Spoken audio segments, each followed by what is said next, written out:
It is my pleasure to introduce today our speaker, and it is Mr. Mark Bell. And Mark is a marriage and family therapist and certified sex addiction therapist with psychological counseling services. And in the interest of time, I'll let him explain the rest of his work to you. And thank you very much for being here today. Thank you. Not awkward at all sharing a mic. That was good. All right. Yes, I am Mark Bell. I work with Psychological Counseling Services, also known as PCS. We have a booth out there if you're interested, and you can talk with Sylvia to get more information about us if you're interested. And I'll strive to do my best between sessions to be out there to answer any questions. I don't know how much time we'll have in this forum, especially since we're running a little behind. That was great. I really appreciated the Smart family donating their time to us today, and that was a real treat to be able to see them and hear them.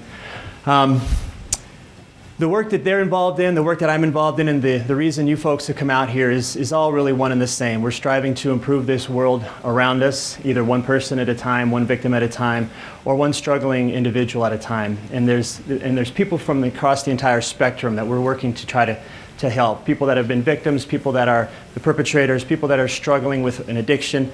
And I hope that today our conversation helps to at least answer some of those, or at least build some hope that there is a possibility of recovery for individuals struggling with a sexual or pornography addiction or some myriad branch of that situation.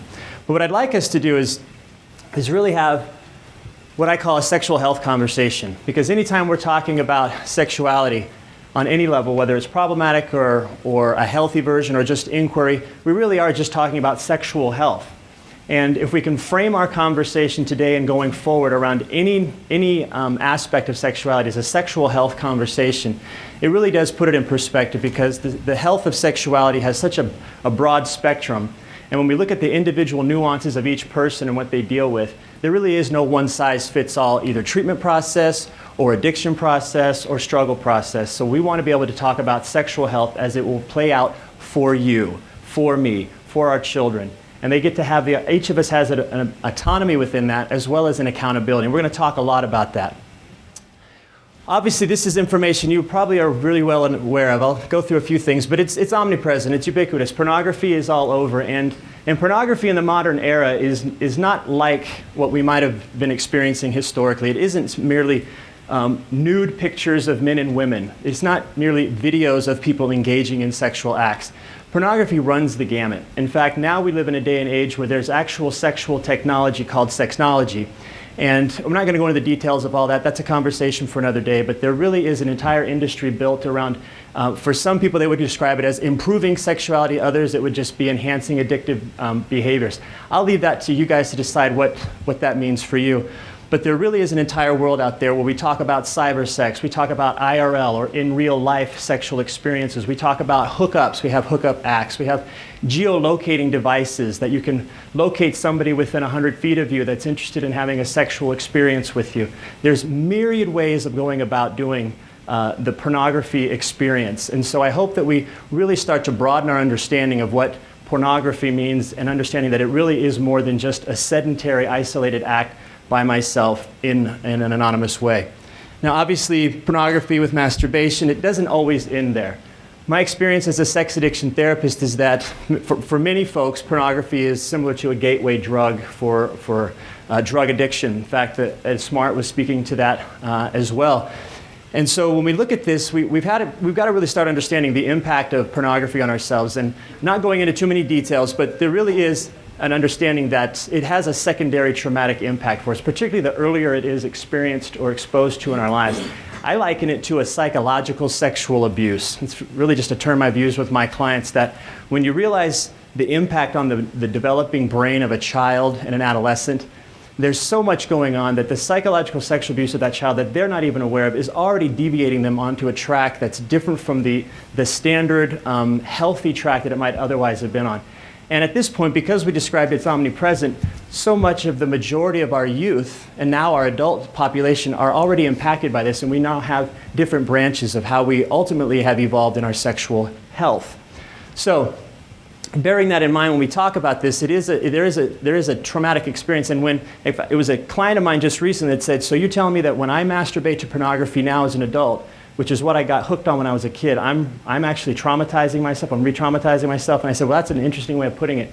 Absolutely. That would be the experience I'm witnessing with you in this situation. And he said it had a profound effect on him when he just came to that own conclusion himself. I didn't have to tell him that.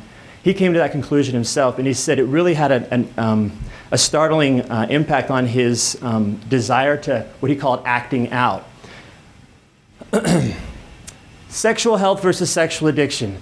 If it's a sexual addiction, it's going to have 3 components to it. There's going to be an obsession, and this is with any addiction. Many of you may already know this. With any addiction, there has to be obsession involved. There's got to be some level of loss of control, and there's negative consequences involved in that. Okay, now not all people become addicted that look at pornography, but it still has negative consequences. Like unto alcohol, not everybody that drinks alcohol becomes addicted, but it can still have very negative impacts. And so whether we're talking about addiction or abuse of the behavior or just a curiosity, we've got to be really clear with when I'm working with my clients or with people with families, whether it's an addiction or not, it doesn't necessarily matter when we're having a conversation about sexual health. We really need to be able to talk about what's happening in order for us to move from a problematic behavior or a behavior or experience that's causing problems that we may not be aware of. And ultimately, as we become more and more aware of it's not a male-only situation, and far too often it's been billed as a man's problem. It really is male and female, and there's an increasing trend of females being caught up into the same behaviors and dynamics as males.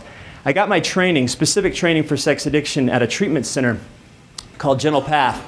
It's now since relocated from its primary place, where it was in Hattiesburg, Mississippi, to now in Wickenburg, Arizona. And Dr. Patrick Carnes was the originator of that. And so I got to tutor under him and learn under his expertise. And the beauty of working with in a treatment center, you really get a profoundly comprehensive indoctrination into what is going on in the world out there that many folks aren't really understanding or dealing with. And so then, since then, I've relocated to Arizona and working in an outpatient practice where we're still doing the same thing, but doing it from a different perspective. But this, if nothing else happens today, please, if nothing else you get out of this, please understand this concept. The opposite of addiction is not recovery. It is connection. Addiction is the antithesis to connection. Addiction is about isolation. It's about shame. It's about doing something that is self-serving, self-abusive. It's keeping me and preventing me from creating connection.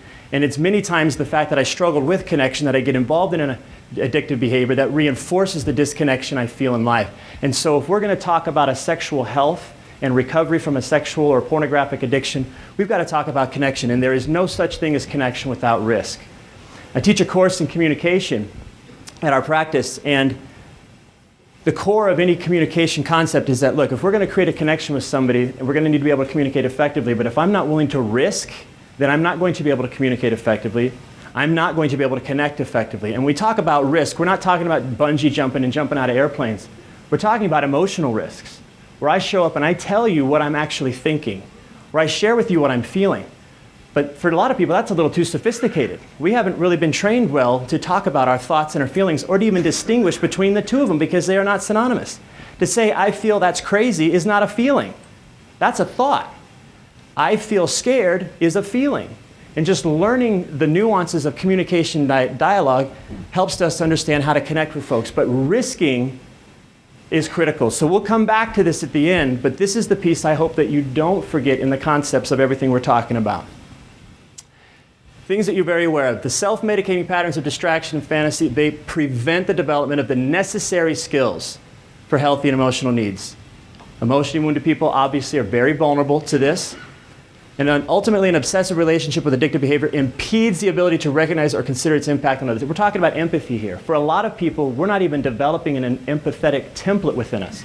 So we talk about whether it's too much cyber world experience, whether it's video gaming or pornography or other endeavors. What we're noticing is that children critically need to understand empathy, but that requires me to interact with other people in the real world. It requires me to have a communication and experience with the mentors in my life, the adults, if you will. If I'm not having that experience, if I'm having too many isolated by myself experiences, either as a child or as an adult, I'm either eroding the empathy quotient that I've already developed, or I'm not even developing the necessary piece to begin with. And that's critical. So when we talk about connection is the antithesis of addiction, that's what we're talking about here. Obviously, it's a method of escape from discomfort, emotionally, psychological pain. Could it just be boredom? There's a lot of different things that are facilitating the lead up to it that we're trying to escape from. but ultimately leads to deeper emotional pain and more significant problems. Unfortunately, those problems and those feelings, I'm not usually reaching outside of myself to talk about. Many times I'm not even paying attention enough to make sense of them myself. What does that require? We're going to get into that. And ultimately results in emotional intimacy and physical intimacy disconnect, devoid of meaning for either partner. You know, I don't work with children. It's not my specialty in training. I've worked with teens at times, but my training is specifically with adults. There's plenty of great speakers here today and in the booths out there that can speak to you about working with youth and children around pornography and so forth, but the work that I do is definitely with the 18 and over population. If you're interested in even knowing if you fit the criteria potentially for a cyber sex addiction, there's an online test that you can go to at sexualrecovery.com. It's a real short test, but it's not so much about the number of yes responses, but is this something that you've been willing to talk about and be honest with somebody else in your life? Yes isn't the issue, it's am I communicating and talking about it? Because if I'm talking about it with somebody, I'm living in what I call living in consultation, then I have the capacity for recovery and health. If not, we're on a different track. AAA engine, that's just a concept that's been developed in the psychological world to understand this accessibility, affordability, but what I'm highlighting is the anonymity. I'm anonymous, I'm by myself, I'm isolating. I can't reinforce this enough. This is an isolated experience devoid of meaning. Many of you, I won't necessarily go through all these, you can take a look at this, but there is a spouse or partner experience that really is quite profound. And gaslighting, just so you're aware, some of you may know what that term is. Gaslighting, it comes from an old black and white movie, Gaslight. Some of you may have seen it, some of you not. But it's really quite a profound understanding of what happens when a partner, a spouse, does something to manipulate the reality of their partner. So what's happening is it's back in the day when they used gas lamps to light the homes. And what the husband did to make his wife start questioning reality was to flicker with it. It would cause the lamplight to flicker on and off. But he would behave as if nothing was happening. And she would question and comment, what's with the lights? And he would look at her and say, what are you talking about? And his whole purpose was to get her to go crazy. Okay, you can watch the movie, there's a whole other scheme involved in that. But we call it gaslighting because ultimately in addiction, we have partners, or the addict, if you will, whether they're addicted or not, they tend to say and do things, whether they're aware of it, and many times they aren't, but there's oftentimes they are, say and do things to challenge the reality of their partner. I have a suspicion that you might be doing something, or something doesn't add up, or I just saw this receipt for such and such. Whatever it is, the partner starts to deny it, discount it. In fact, make them think they're crazy. How could you ever think such a thing? So they're starting to gaslight their partner. And typically we want to trust our companion, our mate. And so we then start to question our own judgment and what we're seeing and feeling rather than that of our partner because we don't want to believe what we're hearing or seeing.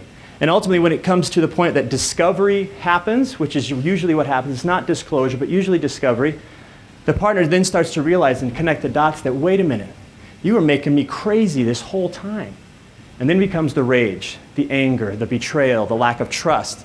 And so you see all of these different concepts that happen as a partner's experience. There's a children's experience. If you have children, it's traumatic for them, it's confusing, it impacts their overall development in so many domains. They get the message, I'm not important, because ultimately what happens? If I'm attaching myself to pornography or some sexual activity that's compulsive, obsessive, and problematic and out of control, then I'm not connecting with my family. I'm not engaging my partner or spouse. And if my partner is also getting affected by this, which they usually are, then it affects their capacity to be engaged with their children because they're caught up in distress and anxiety. So there's all these domino effect of what happens to the children as well as your partner. What we do need to do with children, briefly I want to tell you this is important that we need to communicate with children. It is not a wise thing to tell them nothing. Tell them everything's okay, don't worry, when everything around them suggests that's not true. So what are we doing with our kids when we try to make them, and our intentions are good, but when we strive to do this, what are we doing with our children? Remember that term gaslighting? We're doing the same thing with the children, though we don't intend to. We're telling them their reality is to be questioned. And so they need to be able to develop a skill to trust their gut. So we don't want to say, don't worry, everything is fine. We want to reassure them it isn't their fault. That in fact, yes, we're going to keep you informed, and some things we can't tell you right now, or we're not going to answer that right now, but we will when it's appropriate. So they have a sense that something is going to happen, right? Something is going to be shared with them that they're not going to be lied to, but always age-appropriate information, okay? One of the things that's really critical is we cannot rage about the infidelity to the child. We cannot vent to the child. We cannot make them our confidant, okay? When this starts happening, then the children become what we call parentified.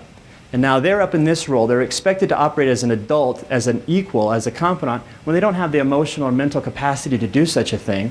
And then it puts them in a precarious situation where then they start taking on expectations and roles that do not befit who they really are, nor their skill set. And then ultimately what might come of them? Well, they look for an outlet to soothe this overwhelm they're under. And it might be another addictive behavior. So hence the generational transmission. So, this is what you came here for. How do we stop it? Commitment to recovery requires absolutely engaging other people who've been down this road before, okay? Somebody who's got some miles on you around this. Developing a written sexual boundary plan or a sexual health plan. Written down. We'll get into more details about that. Having a person or people to whom you are accountable. Accountability is critical. Far too often people want to do this on their own, or they want to keep it in-house, or it's just me and my wife that are going to work through this. That is insufficient. In fact, that is counterproductive. We'll talk more about that. It's important for the person to recognize that behavior change is the initial priority. We've got to be able to put a stop to the problematic behavior, the activities. But that alone does not equal recovery. That just means I'm not acting out. Recovery is something much different than that. That's a beginning step to stopping the behavior, which is about what the written sexual boundary plan is about. And what is your vision of sexual health? When you talk with somebody, I should say, when I talk with clients that are coming in that are new to recovery and I'm asking them what is their vision of what sexual health would look like for them, they don't even understand what that question means, to be honest. They're just like deer in the headlights. And so it's critical to be able to question with them and form with them, not for them, but with them, what they envision sexual health to look and feel like. And sometimes that takes a few weeks, even a few months, because they're still learning what's problematic about theirs that they were discounting when they're only focusing on certain aspects of it. But you got to get help. You cannot change by yourself. I have done this for 10 years. I have not seen anybody, and if somebody can do it, okay, great. That would be the outlier, but folks do not change by themselves. Isolation is the enemy. Distorted thinking requires accountability from people that can be a good mirror to us around what's going on. Temptations are too great. So again, living in consultation. Ultimately, it's a more rewarding experience anyway.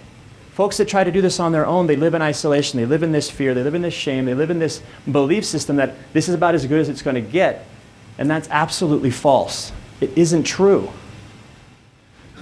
This is where I'm going to pound the drum.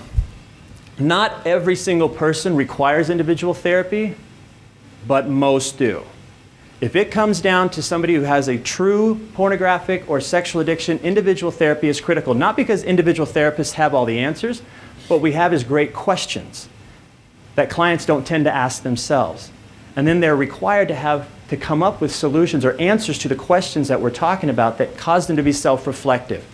And it's important to get someone that's really trained. I'm a CSAT, which means I'm a certified sex addiction therapist. I've gone through a lot of training, and I go to every year we go to a conference to keep re-upping our skills and keeping current to maintain my certification. You can go to SASH. That's an acronym for the Society for the Advancement of Sexual Health. They have a list of qualified therapists that deal with these matters. In fact, Lifestar here locally, and we even have some down in Arizona where I'm at.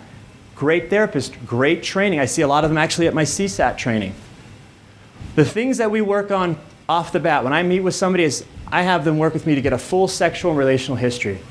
Often they have never actually sat down and paid attention or talked through what is in their history sexually and relationally. We start from birth to the moment they're sitting in that room with me, and it's comprehensive. We're going to talk about everything. We're going to get everything on the table. It can be graphic at times, but it's important for them to have an opportunity to be heard, not just by me and a fair witness, but they hear themselves talking about their experiences, some of which are healthy, many of which are not, and some they didn't even realize were a sexual or relational experience. And when we walk with them, we're helping them to understand what is sexual health, not because this is healthy or not. We're talking about the sexual experience of this individual. Until they get this done, we, as a therapist, don't always know what we're working with, what we're dealing with. And again, they may come in and say, you know, I cheated on my wife, or I look at pornography too much. I promise you, when I hear that, I know that's the tip of the iceberg. Because what they're willing to tell me versus what they're not willing to tell me is usually very disproportionate. And I get it. I don't judge them for it. I'm not upset about it. I expect it. And so we work with that. And as they get somebody in the room with them that's very patient, very kind, but very firm, I need you to be honest with me about this. I'm going to ask them very probing questions based on my experience. I get pretty good about picking out on where they're dodging or hustling or minimizing. And when they get a sense, if they get a sense, not when, not everybody does, if they get a sense that I, the therapist, whoever that therapist is, really understands what's going on, that really gets the situation, there's this moment of, like an exhale, like, really? How do you know that, Mark? How did you know that? It's like you're inside my head. I'm not inside their heads. I've been able to get other people's heads inside of mine that I've worked with for many years, and I'm able to see patterns and trends. And so a therapist who has that experience is really critical so that there's a sense of empathy. You get what I'm going through. I believe you have the capacity to help guide me. Again, I don't have the answers. I'm not going to heal anybody. I'm a support. I'm a guide. I help channel them to the resources after they get a sense of some very basic things. We'll do a genogram, which is basically looking at the history of their family going backwards a few generations. And it's not just who the people are, but what are the relational dynamics? Were there any other individuals with any health issues or addiction issues, not just of a sexual nature? We want to understand the type of relationship patterns they have. Was it conflictual? Was it disconnected? Was it really enmeshed? Were there anything that was going to help me understand them in their context? And that's really what I'm all about as a clinician. When I'm working to help somebody recover, I want to understand somebody in their context, not outside of their context to judge it. If I can get inside of your shoes in your life, more often than not, I'm able to go, I get how you got to that. I can see how you went to that. And when they get a sense of somebody telling them very authentically, that makes sense how come you're looking at pornography. Oh, I get that now. It's not justifying it, it's understanding it. And from a place of understanding, then they have faith. They start building faith that something can be different because this person gets me. Trauma egg, it's a modality that we use, very specific about helping them to identify what they probably don't know is trauma.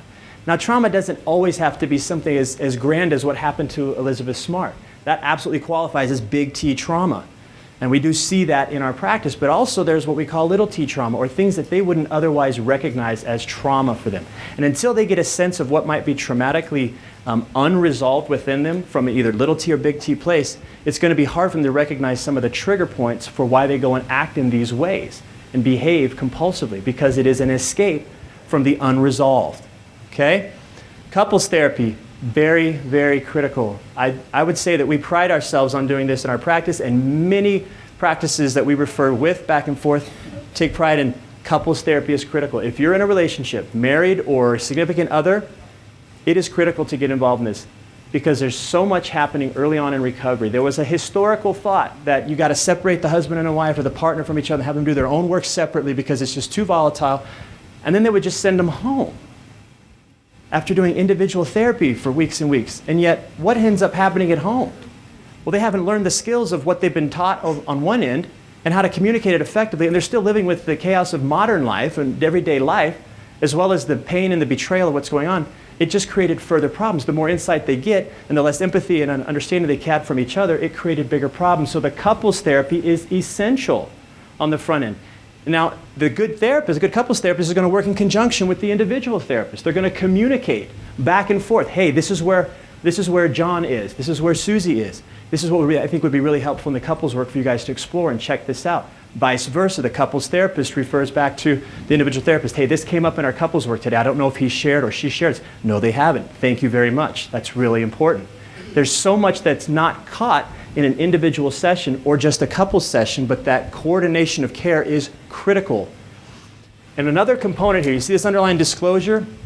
We are very adamant that if a coupleship is interested in preserving the relationship or maintaining the marriage, if that is your goal, then disclosure is a very powerful healing tool. If they are committed to dissolving the relationship, that we're already sensing that that's the route they're going and they're not interested in reconciliation, then disclosure becomes very dangerous. Because then it becomes information that the other party can use against them in a litigation process. And if I think you might be using that against me, I'm going to lie even more, I'm going to withhold and deceive, and it creates more deception. Okay? It doesn't mean that that person shouldn't still be talking about it with their recovery peers, their sponsor, their therapist, and so forth.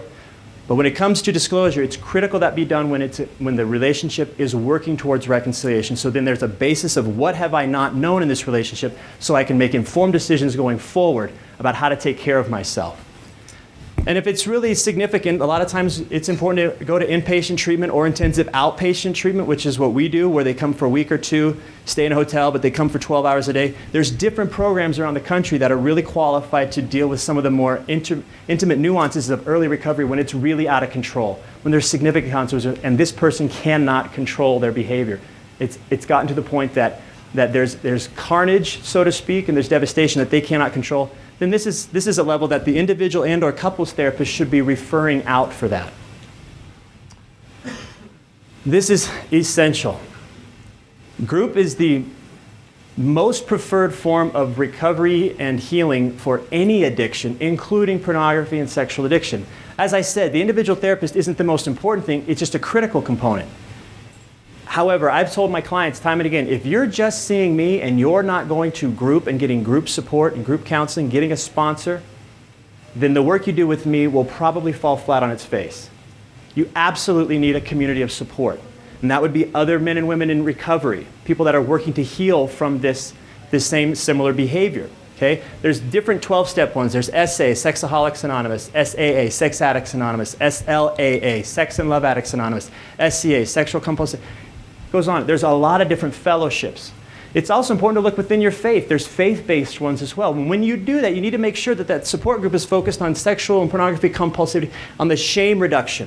It's about reducing shame, peer support, accountability, and always hope. Always hope.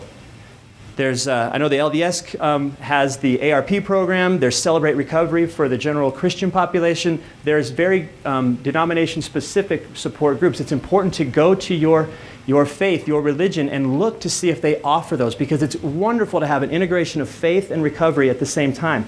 However, what I have experienced is with my clients, and many of which are LDS in that area as well, I'm a member as well of the LDS Church, and I've shared with them, I said, look, it's critical to have both.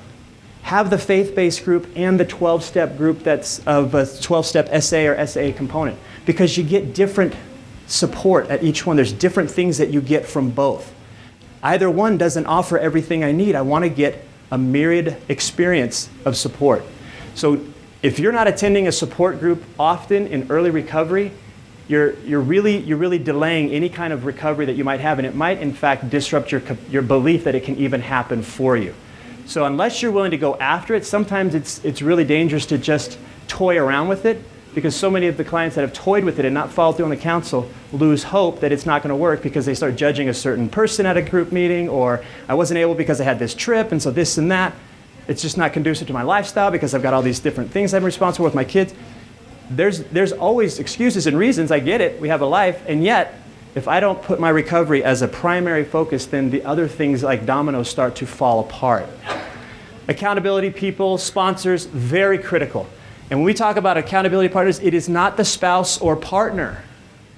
This is important to understand. This hits too close to home, and rarely are they able to be objective, unbiased, and non-judgmental. It does not mean I don't be honest with my partner if I'm slipping, if I made a mistake, if I relapse. That, however, gets processed first with your therapist, with your sponsor, with your recovery peers, so that you're getting the initial wave of overwhelm worked through with them. You're getting back on a plan of here's what I'm doing now to take care of myself, so by the time I'm sharing it with my spouse, and hopefully it's within a timely amount, we're not talking weeks later, we're talking a matter of days. But this stuff needs to happen in a progressive order. Because what happens is if I come to my spouse or partner and I tell them, I just relapsed this morning, I was looking at pornography and I got on my app and I hooked up with this person at lunch that was on this app that I have. I'm just in overwhelm. I just knew what I was supposed to tell you. What does that do for the partner? At that moment, what's happening for that partner? It's trauma. And then what is their idea of what they need to do in that moment? Well, some of them are just frozen, don't have a clue. Others go into a rage. Others get into a place of caretaking. Well, have you done this? Have you done this? Have you done that? And all you're doing to your partner is putting them in a crazed state, which is completely inappropriate. That's inappropriate. Can't even speak English anymore. And so what we're saying is go process that initial energy with your sponsor and your recovery peers and your therapist if you have a chance to get in with that as well. And then talk about what I'm going to do to get back on track. I should have gotten into a few more meetings. I should have been sitting down with that sponsor and say, here's my plan to get back on track. So when I go and disclose to my partner, I say, here's what happened, here's when it happened, here's what I've done since it's happened, here's what I'm planning to do to keep myself back on track. And I've set up a couples appointment for us tomorrow to go talk to our couples therapist about what I just disclosed to you. So you've given them a sense that, okay, I'm back on track, I'm doing something proactive, I'm giving them some reason to hope that I'm not just deranged, that I'm just not clueless, but that I have some measure of compassion for my partner, that I get what I'm doing. If I go straight to my partner as an accountability person, 99.5 times out of 100, it backfires. And it really sets back the recovery momentum that the coupleship has had, as well as the individual. I hope that makes sense. And if there's any questions or concerns about that, feel free to grab me when I'm over there at the booth, and we can talk more specifically about why this is so critical to not use a spouse or partner in that way. This stuff should be fairly understandable, but discarding all the material that's related to your problem, deleting images, videos, files, emails, attachments, contact info, sex, text, cancel memberships to stores, websites associated with the acting out. But very important, don't do that by yourself. Because if I'm doing it by myself, what am I essentially doing? I'm putting myself back into a situation where I'm just looking at the old triggers and putting myself in a really compromised state. So what we do is we do it with an accountability partner so that they're with us, that's present, and they can help us clean this out so that I'm not getting triggered without support. Stay away from gray area activities. That would just mean things that are slippery slope. Obviously put computers that public can see. Inspirational photos help. It's not always the thing, but sometimes they really can help. Accountability and filtering software. You've got some great resources out here in these booths. I invite you to go check them out if you haven't already. But it's critical to have accountability and filtering software. Other resources, as you can see, online groups. Some people live in really remote areas, and so you have to be a little more creative about how you get support. Sexual sobriety. This is a real critical term. You've got to create a bottom line definition of what behaviors I'm going to stop. And when I'm doing that, I need to be clear that therapists, more often than not, and I don't know why they wouldn't, are recommending a total abstinence of sexual activity. It's a timeout. Sexual celibacy, sexual abstinence for a period of time, anywhere from 30 to 90 days when we start a recovery process. Okay? Why would we do that? Well, because we want to help them distinguish healthy and unhealthy sexual behaviors. Because if I'm engaging in sexual activity with my spouse or my partner, and it's not acting out, but I'm also acting out as well with another person or online, then I have no clue if I'm really connecting in an intimate way. Am I actually engaging in healthy sexuality with my partner, or am I engaging in an addictive dynamic that's just self-serving? So we want to be able to develop some basic coping skills for some emotional triggers in certain circumstances that trigger the addiction, right? Insight into some past dependency, a sense of, we were doing that trauma egg and the genogram, we're looking at some historical pieces. It's a detox, just like in drugs. We're detoxing, I promise you. This is very difficult for people that have been compulsively acting out with pornography or masturbation or sexual activity outside of a committed relationship. Detox is real. They get very anxious, they get very uncomfortable. They're having to actually deal with the emotions that they otherwise haven't been dealing with, as well as now the physiological desire and craving that they've conditioned themselves to have repetitively. Okay? It disrupts those long-standing patterns, building awareness of ways to meet those intimacy needs. So here's that sexual boundary plan. We kind of have this, some people call it 3 circles, some have it like a red, yellow, green, like a stoplight. There's different ways to do it, but ultimately the inner boundary are defined behaviors that do not compromise your values or relationships. And they do define your sexual sobriety. So this is what's healthy. I want to know what's healthy for me, and I want to be very clear what's unhealthy. So I'm getting very clear. This is okay, this is not okay. This is healthy for me, this is compulsive. If I'm not clear what my inner boundaries of healthy sexual experience and unhealthy ones, that's what the therapist is there for. That's what the sponsor is there for, to probe and inquire and help you to come to understand that. The middle boundary are those slippery slope, warning signs, situations that can go back to the inner boundary, unhealthy behaviors. People, places, experiences that trigger and act out. Again, I'm probably not going to be very sophisticated in my self-awareness if I'm not having somebody ask me these deep-seated questions and then can probe in areas that I might not otherwise have asked. So that middle boundary, more often than not, is the most important part of the sexual boundary plan, the sexual health plan, because I want to understand what are the setup to it. It's not too hard to figure out what the bottom line acting out behaviors are. The outer boundary is just a healthy combination of work, play, recovery that we use to replace the intensity and the acting out, okay? But this always needs to be reviewed with a sponsor. You don't draft this on your own. You do it with your sponsor, with your recovery peers, and with your therapist. You get their feedback and their thoughts and so forth. And you don't change it without consulting them. You'd never change your sexual boundary plan without consulting your peer support group, okay? And again, this is not something that I draft with my partner, but they have every right to know what's in it. And I absolutely need to be able to share that with them, share how I came to these conclusions, who I consulted with, and it's absolutely okay to hear whatever concerns or thoughts they have about it. Please listen to those. But they're not there to tell you what goes on it, because what tends to happen is if I hear my spouse or partner telling me what's going to go on or not going to be on my boundary plan, then resentment starts to kick in. I start to be a little more rebellious with that person because there's so much emotional intensity and disruption that's happened that it's hard to trust that what I'm getting is good for me. Even if they're saying something that's really healthy, it's the source that I'm going to struggle with because there's wounds there.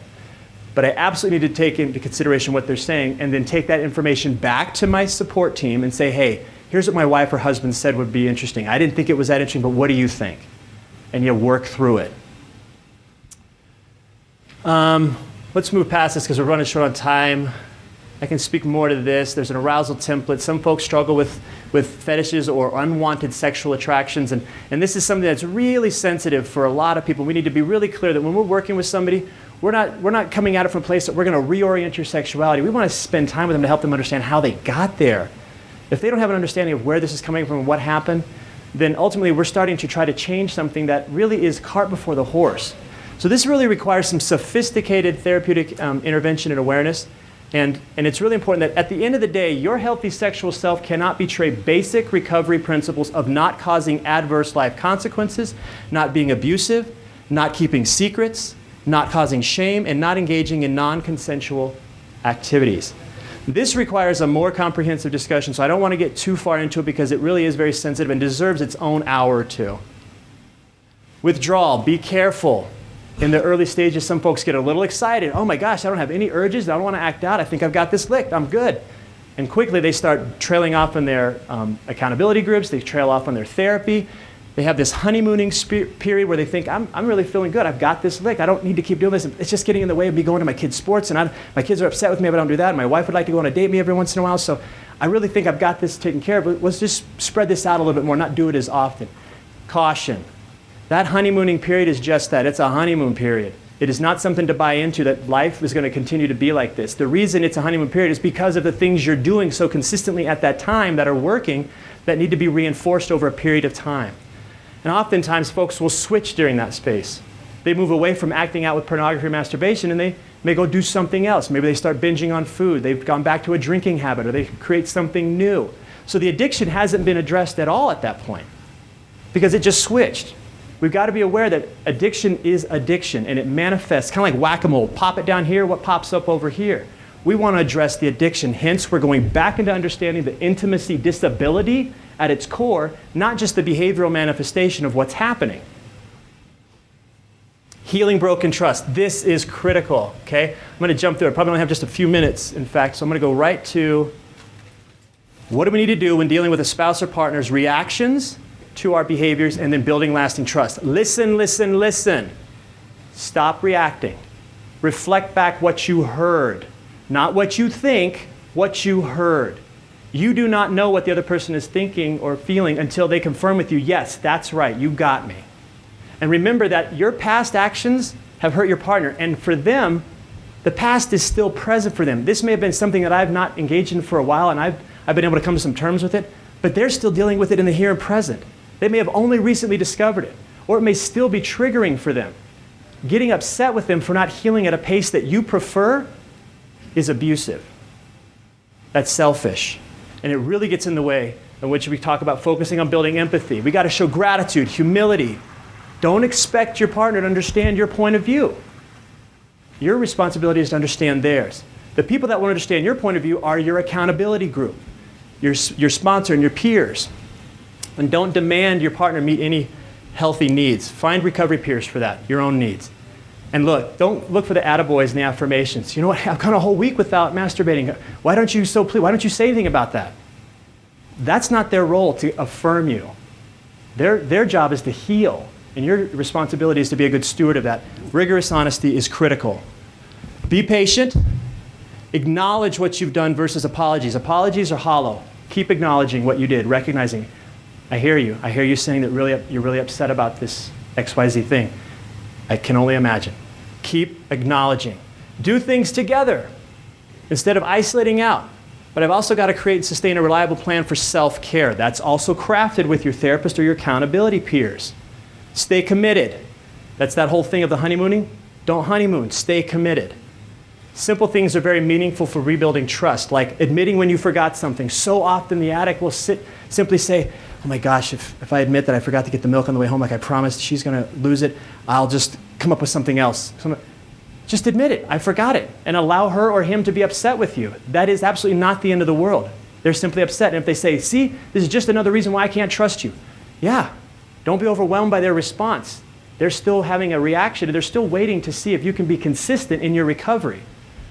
Let your partner know and see that you're actively engaged in your therapy and groups. Tell them when you're going, where you're going, what you're getting out of it. Don't keep it a secret, okay? You're not consulting them about your recovery. You're sharing it with them. And no quick fix mentality, okay? Building empathy, time together, non-sexual touching and holding is critical to learn. And oftentimes it requires a sophisticated sex therapist to help us understand how to navigate the nuances of that. Not a sex addiction therapist, a sex therapist that can help us. Bringing romance back into the relationship, and absolutely always encourage your partner or spouse to seek their own counseling and support, individual as well as group. Everything that I just shared about what's important for the addict who's been struggling is equally important for the spouse or partner who's in a struggle of their own in reactivity to what they're in a relationship with, who they're in a relationship with. Please do not ever infer or reinforce the notion that your partner is codependent or borderline. Don't pathologize their behavior. That is absolutely offensive and uncalled for. They are in trauma reactivity. It's called betrayal trauma. If somebody's in trauma and they do a little PTSD type dynamic, that means it's outside of their control. But I've got to make sense of the fact that I put them in that position. They never asked for this experience. My reactions to my partner will always be information that they use to evaluate my level of recovery, safety, and trustworthiness. Always.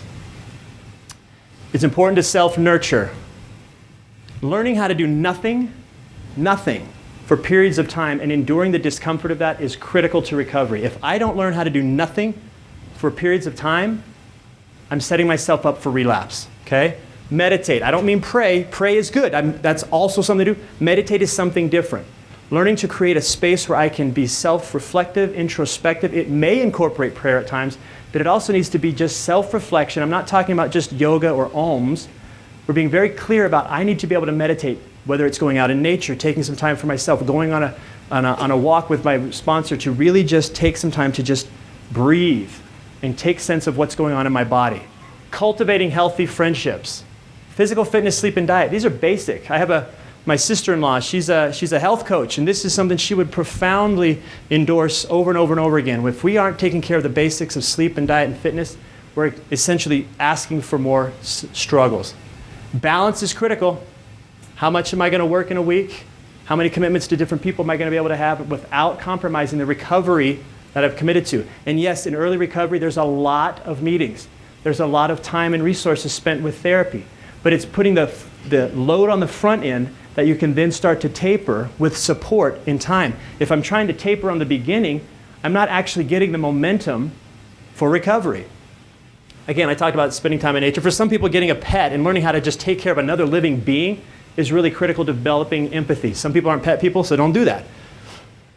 Social life, beyond the digital world, real human contact, real people, separate even from recovery meetings.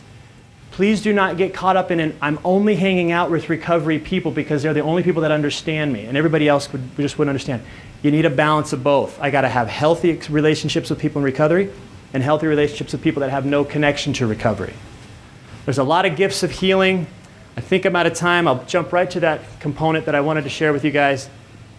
We're trying to build an unconscious competence.